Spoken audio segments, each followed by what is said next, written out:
Now, the pH of human blood ranges from 7.35 to 7.45.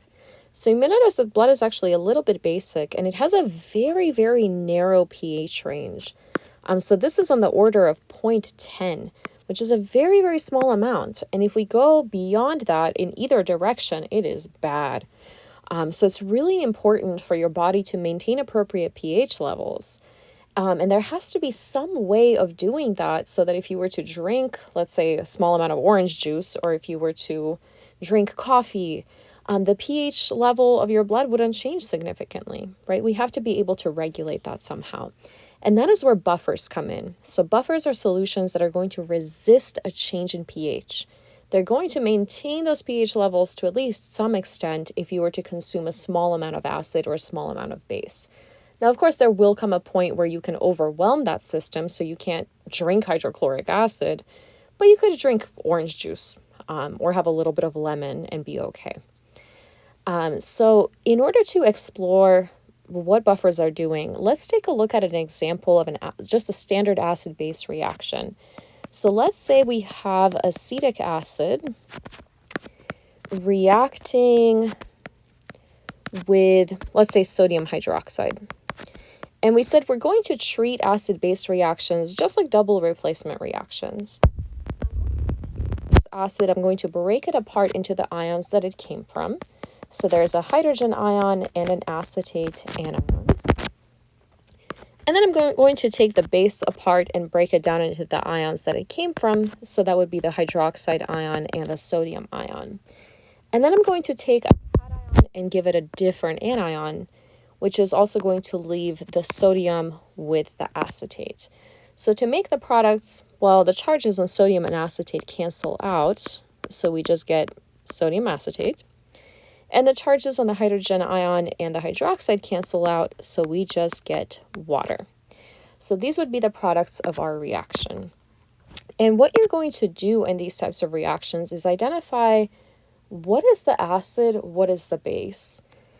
So when you're doing that, you're going to look at the reactant side of the equation, which is the left side of the equation, and just look for the thing that has a hydroxide and the one that has a hydrogen.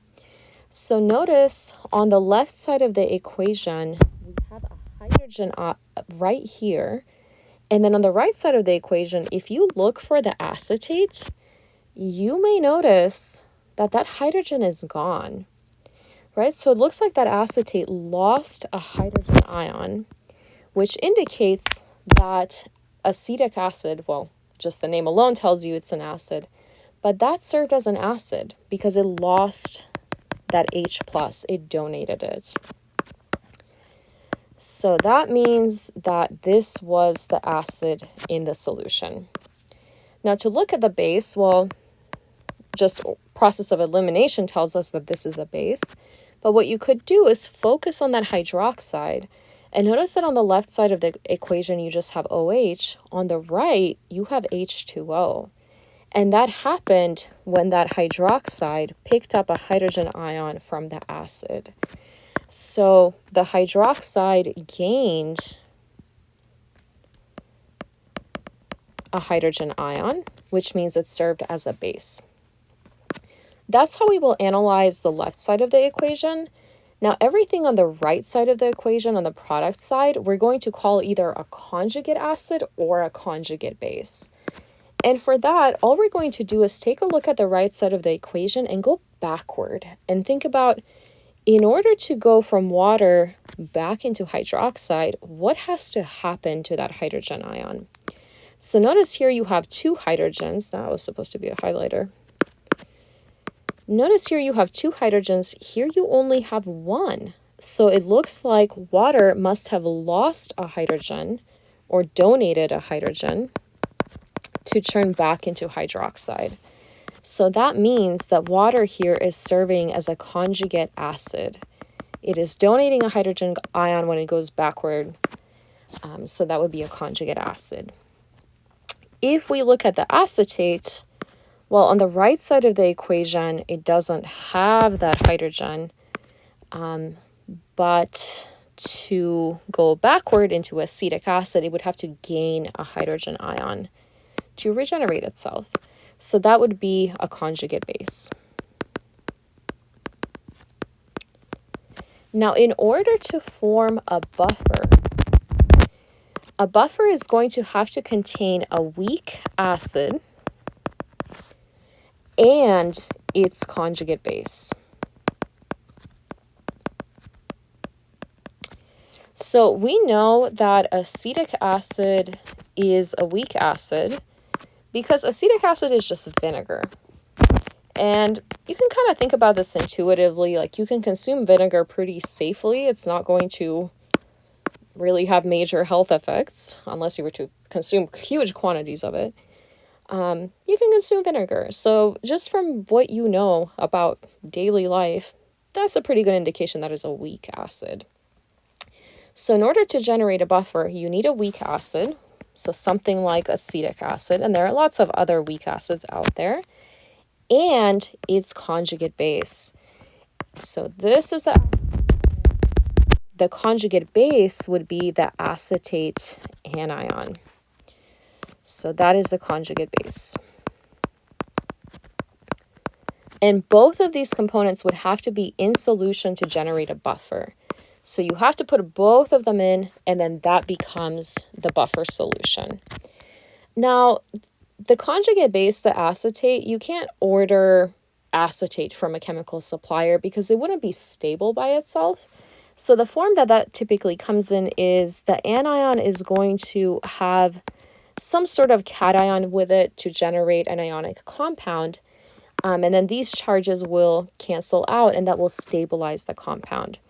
So usually you would order something like sodium acetate or potassium acetate. It would have some kind of cation with it. So the compound that you're going to be using in the lab is sodium acetate. Once you put this in, those will dissociate in solution into the sodium ion and the acetate anion, and that's where that conjugate base comes from, when that dissociates in solution. So it is really, really important that when you're making your buffer, you have both the vinegar and the sodium acetate.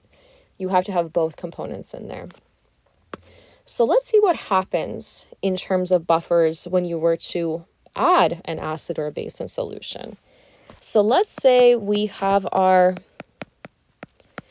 both of our components in solution right now. And let's say we were to react this with sodium hydroxide.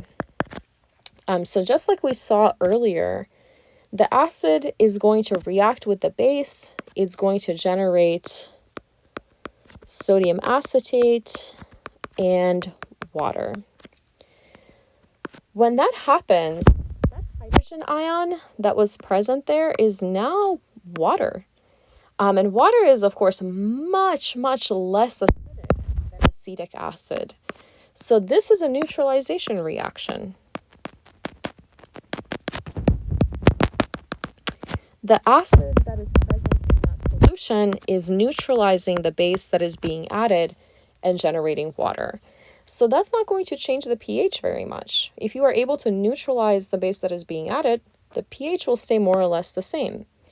Now, if you were to add, let's say, hydrochloric acid in solution, then the conjugate base component would be the one reacting.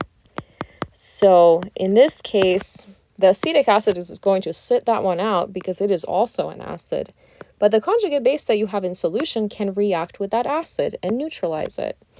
And when it does that, the hydrogen ion is going to combine, and actually let's write this as sodium acetate because that's what you would have in solution.